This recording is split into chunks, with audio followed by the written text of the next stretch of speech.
Welcome to IVF This, episode 18, A Baby Won't Solve for... Welcome to IVF This. I'm your host, Emily Ginn. I'm a mother to two beautiful and feral boys. I'm married to my favorite person in the world. I'm a social worker, a life coach, and an IVF warrior.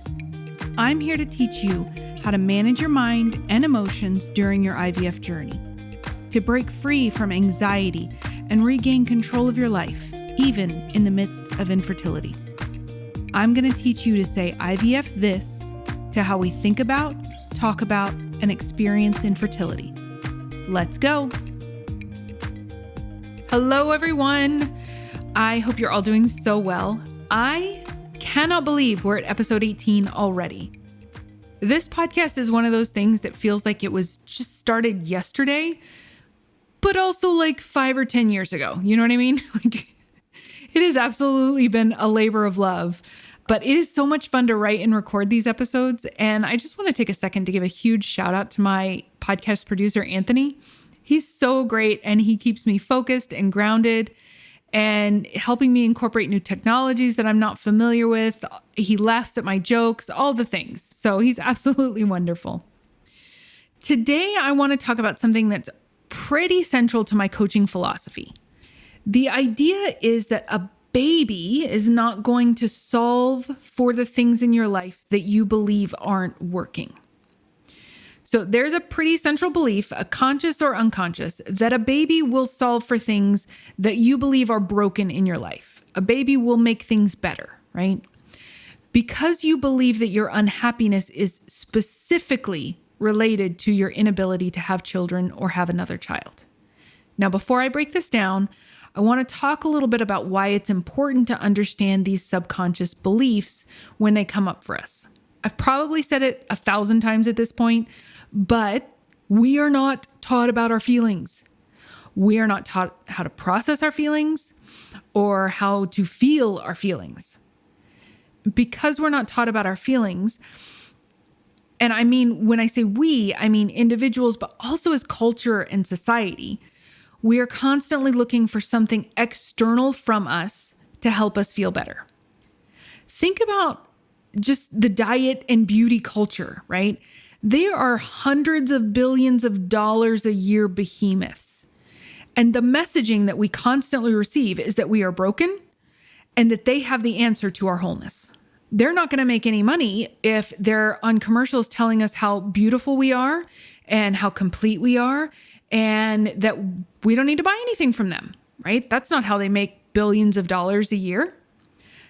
The messaging of us being broken and that they're the answer, right? That is this trend, the next product, the next thing that will make us feel better. That is how they make so much damn money. They are incredibly persuasive and they perpetuate and capitalize on this belief that the answer to our happiness is outside of us, right? So we're always looking for the thing that's going to make us happy. This is one of the most important things to know about how society and culture curate our beliefs and our thoughts. These things don't just happen out of the blue. It is intentional, unintentional, subliminal, explicit programming that we get. This plays very deeply into our infertility experience because the messaging we receive through the patriarchy is that our bodies are commodities, adornments for others' enjoyment. So if our bodies are commodities, then the one main production of our bodies outside of sex is having children. So when we can't do that, when we need help to do that, it strikes at the heart of all of the fear and shame and the less than belief systems that we already have. So that's important to know why we have these beliefs. So I want to talk about this central area that I mentioned earlier. It's important for me to point out that this isn't just specific to any one circumstance. For the podcast, we talk about pregnancies and babies and all of that, but you could just as easily sub in weight loss, a new job, a new house, a new relationship, a new whatever, new clothes, and it would still be true because it's not just specific to one thing.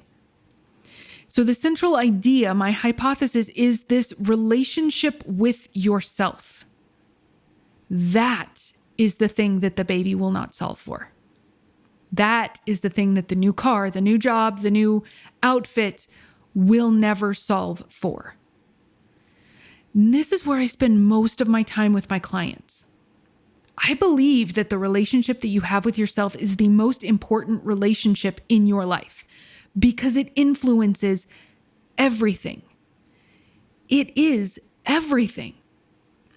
So for many of us, the pursuit of our family envelops us. It is all consuming, particularly because when you get to IVF, it is so logistically heavy that there is this Shangri-La idea of once I get there, once I start IVF, I'll get to feel. Once I get pregnant, I'll get to feel.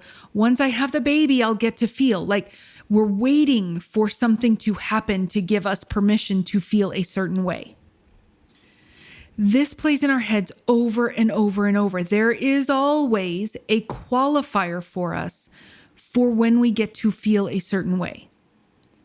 But the whole time in our heads, we've got this refrain playing like, I'm a loser, I'm a failure, I can't do anything right, I'm a piece of shit, I'm worthless. And we think that having a baby or a new job or whatever will change that just because we get what we're dreaming of. It's not how it works, friends. I know. I'm not poking fun at you at all. Believe me, I did this too. I was so desperate for a baby, and the conversation in my head was so awful that I truly believed that once I got pregnant and once I had the baby, I would feel better. Like I would get to feel better about myself. Yet when I had my firstborn, when my oldest was born, that wasn't the case. No, like at all, because the refrain in my head stayed the same, or it just changed a little bit, right? I wasn't just a piece of shit because I couldn't get pregnant. I was a piece of shit because I was a bad mom now. So it takes the underlying elements of the conversation that you already have, and it just changes based on your circumstance, right? Because you could be a piece of shit in your old house and you're still going to be that in your new house, right? Because the house doesn't change how you think about yourself. The baby doesn't change how you think about yourself. We get to a place where we either ignore or kind of accept that this is always how we're going to talk to ourselves. Then, spoiler alert, that's how you're always going to talk to yourself. Once, one of my previous clients, when we first started working together, was sort of resigned to this idea that she would always have crippling anxiety. She told me, well, my dad has it, my family has it, I have it. It's just like, this is just how we live. As if there was no alternative whatsoever. But she had this constant belief that once she got pregnant, her anxiety would go away or it would diminish. Or once she did this, once she did that it would go away, that this anxiety would go away because the circumstances changed. But the refrain in her head was that she was a loser, that she couldn't do anything right, and that she was kind of destined for this life as an anxious mess. Those are her words, not mine. She told me that this fate of hers, as if she was reporting the news, as if she was just telling me about the newest thing that just happened, as if it was a fact, right? And it was as if she had already accepted that nothing was going to change that. It hadn't even occurred to her that it was an option until we met. When we met, we started working together, and she was about to start her FET, her frozen embryo transfer cycle. And she kept telling me that everything would be okay when she was pregnant, that it would all be worth it. And that feels like a pretty thought, right? That feels true, that it will all be worth it. It will be better once. Except that once she got pregnant and the newness and excitement of the pregnancy wore off, once the fun started wearing off, she was left with how she habitually talked to herself.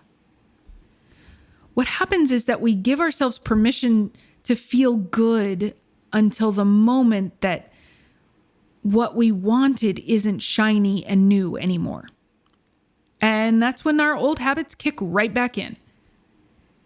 And I think this is also kind of a problem with the infertility culture and community. It's this messaging that if you can't get pregnant, then you're unhappy and bad. And when you get pregnant, you're happy and good. But it doesn't stay that way, right? Unless you change the conversation.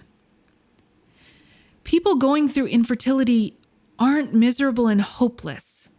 No one is miserable and hopeless because they can't get pregnant.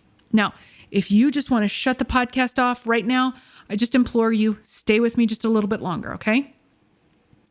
Because so many of us, myself included, have female factor infertility. We have experienced infertility long before we were ever actually trying to get pregnant.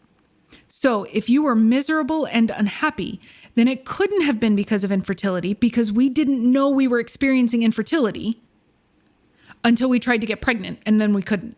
And then, right? So if you already have this belief that you are miserable and unhappy, infertility wasn't the thing that planted that seed for you. Same with male factor infertility. We usually don't walk into marriage or partnership with babies on the horizon and know off the bat that there is a concern or problem with the sperm. So we get onto this shit infertility train, and we're not miserable and hopeless because of that. We are miserable and hopeless because of our thoughts about ourselves in relation to our infertility. I'm going to say that one more time because I think it bears repeating. We are miserable and hopeless not because of our infertility, but because of our thoughts about ourselves in relation to our infertility. A baby is not going to solve for that conversation that you have with yourself. It will not solve for how you think about yourself, how you view yourself, or make you happy. Let's be honest, that's not a baby's job.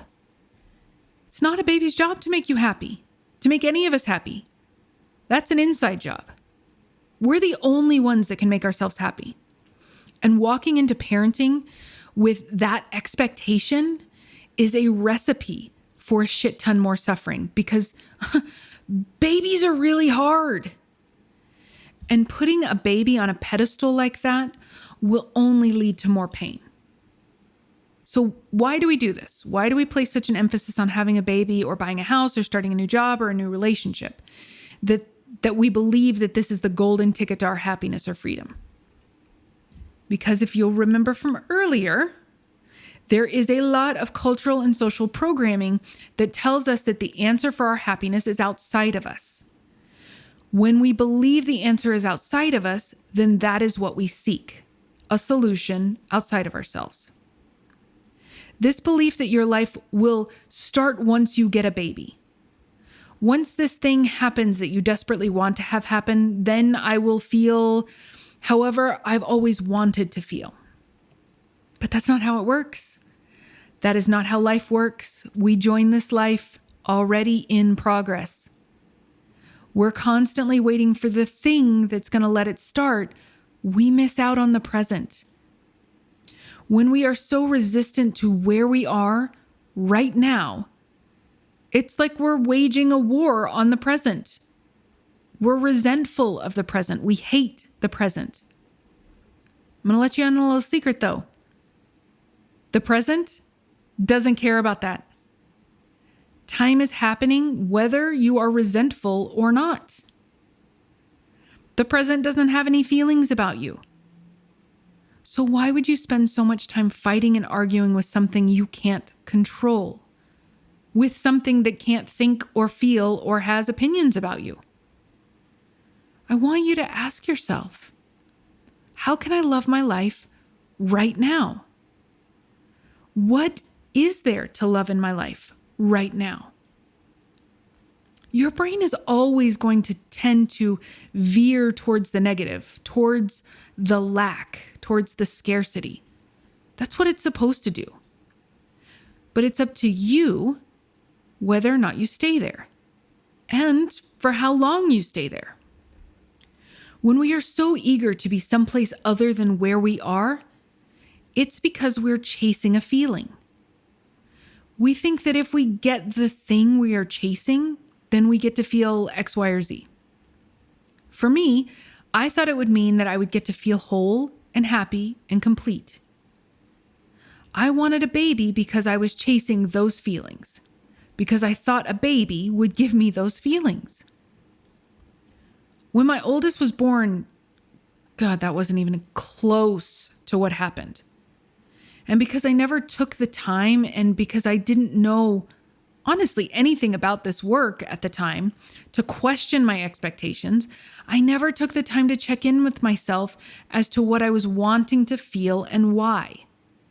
So when we did have our first, I'm going to be honest, I was completely leveled because my expectations for this little person and the reality of what it was like to have a baby were so incredibly, hilariously incongruent.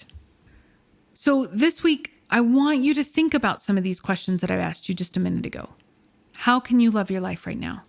What is in your life to love right now? When I took a look at what came up for me with those questions, and I was able to see what my life was like, I realized that there were so many more parts of it that I loved than the totality of the shit of infertility I was giving it to. My life was messy and beautiful and peaceful and frantic and all of the rough edges and sweet joys. And this is how we start to want ourselves as much as we want those little babies. This is my hope for you. All right, my friends, have a beautiful week. And remember, I adore you and you've got this. Thank you for listening to this week's episode of IVF This. If you like what you've heard and want to learn more, head over to ivfthiscoaching.com. That's www.ivfthiscoaching.com.